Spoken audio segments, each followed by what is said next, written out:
कश्मीर में जिस अफसर का नाम सुनकर आतंकी कांप जाते थे, वही लेफ्टिनेंट जनरल धीरज सेठ सेना प्रमुख का पदभार संभालने जा रहे हैं।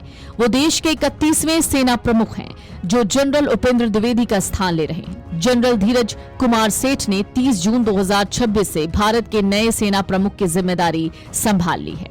उन्हें जनरल उपेंद्र द्विवेदी की जगह आर्मी चीफ की जिम्मेदारी दी गई है। जनरल द्विवेदी सेना में 4 दशकों से ज्यादा की सेवा के बाद रिटायर हुए हैं। जनरल धीरज कुमार सेठ को ऐसे समय में आर्मी चीफ का जिम्मा मिला है जब भारतीय सेना बड़े बदलावों के दौर से गुजर रही है। सेना में जबरदस्त मॉडर्नाइजेशन का काम चल रहा है। इसकी क्षमता में लगातार बढ़ोतरी हो रही है और किसी भी समय युद्ध की स्थिति के लिए तैयार रहने के लिए ये तैयार हो रही है और उसी अनुसार इसमें परिवर्तन भी किया जा रहा है। जनरल धीरज कुमार सेठ के लिए सबसे खास बात यह है कि करीब 3 दशकों में वो आर्म्ड कोर के पहले अधिकारी हैं जिन्हें भारतीय सेना के नेतृत्व करने का अवसर मिल रहा है। अभी तक आर्मी के वाइस चीफ रहे जनरल सेठ 31 अगस्त 2028 तक इंडियन आर्मी चीफ रहेंगे। इससे पहले general Shankar Roy Chaudhary armed corps के अंतिम अधिकारी थे, जिन्हें 1994 से लेकर 1997 के बीच सेना प्रमुख बनने का मौका मिला। तो जनरल धीरज कुमार सेठ कौन है? जनरल धीरज कुमार सेठ नेशनल डिफेंस एकेडमी खड़कवासला और देहरादून स्थित इंडियन मिलिट्री एकेडमी के छात्र रहे हैं। जनरल सेठ को 20 दिसंबर 1986 को आर्म्ड कोर 2nd लैंसर्स में कमीशन मिला। जनरल सेठ की सेना में एक पेशेवर सैन्य अधिकारी और मिलिट्री समझ के लिए जाना जाता है। जनरल सेठ ने मध्य प्रदेश के महू में हायर कमांड कोर्स और नई दिल्ली में नेशनल डिफेंस कॉलेज में पढ़ाई की। इसके अलावा पेरिस के मिलिट्री कॉलेज में defence services command and general staff course, California के मॉन्टरे में नेवल पोस्ट ग्रेजुएट स्कूल में international defence exhibition management course भी किया है। उनका कार्यकाल 31 अगस्त 2028 तक रहेगा। लगभग 4 दशक के सैन्य अनुभव के साथ वो ऐसे अधिकारी माने जाते हैं जिन्होंने देश के कई अहम मोर्चों पर जिम्मेदारी संभाली है। राष्ट्रीय रक्षा अकादमी खड़कवासला के पूर्व छात्र लेफ्टिनेंट जनरल धीरज सेठ दिसंबर 1986 में आर्म्ड कॉर्प्स में कमीशन हुए थे।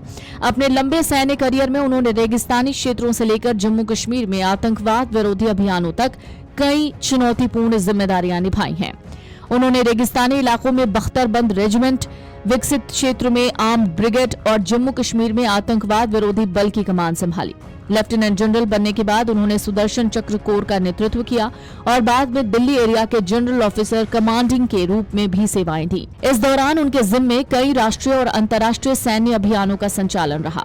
ऑपरेशन संबंधी जिम्मेदारियों के अलावा उन्होंने कई महत्वपूर्ण रणनीतिक पदों पर काम किया। इसमें अंगोला स्थित संयुक्त राष्ट्र मिशन में ऑपरेशंस ऑफिसर, सेना मुख्यालय में assistant military secretary, south western command में brigadier general staff operations, director general जैसे अहम पद शामिल हैं। सेना के आधुनिकीकरण और क्षमता निर्माण की प्लानिंग में भी उनकी भूमिका महत्वपूर्ण रही है। उन्होंने भारतीय सेना के आधुनिकीकरण और रणनीतिक योजना तैयार करने में सक्रिय योगदान दिया है। देश के प्रति उनकी उत्कृष्ट सेवाओं को देखते हुए उन्हें परम विशिष्ट सेवा मेडल PVSM, उत्तम युद्ध सेवा मेडल UYSM और अति विशिष्ट सेवा मेडल AVSM जैसे प्रतिष्ठित सैन्य सम्मानों से सम्मानित किया जा चुका है। अब सेना प्रमुख के रूप में उनके सामने सेना के आधुनिकीकरण, नई तकनीकों को अपनाने और सीमाओं पर सुरक्षा व्यवस्था को और मजबूत बनाने की बड़ी जिम्मेदारी होगी। तो आपको बता दें, आज से ही लेफ्टिनेंट जनरल धीरज सेठ सेना प्रमुख हो गए हैं। Video desk amarujala.com। अगर आप ये वीडियो YouTube पर देख रहे हैं तो हमारे चैनल को सब्सक्राइब कर बेल आइकन दबाएं और Facebook पर देख रहे हैं तो हमारे पेज को लाइक करें। अगर आप ये वीडियो YouTube पर देख रहे हैं तो हमारे चैनल को सब्सक्राइब कर बेल आइकन दबाएं और Facebook पर देख रहे हैं तो हमारे पेज को लाइक करें।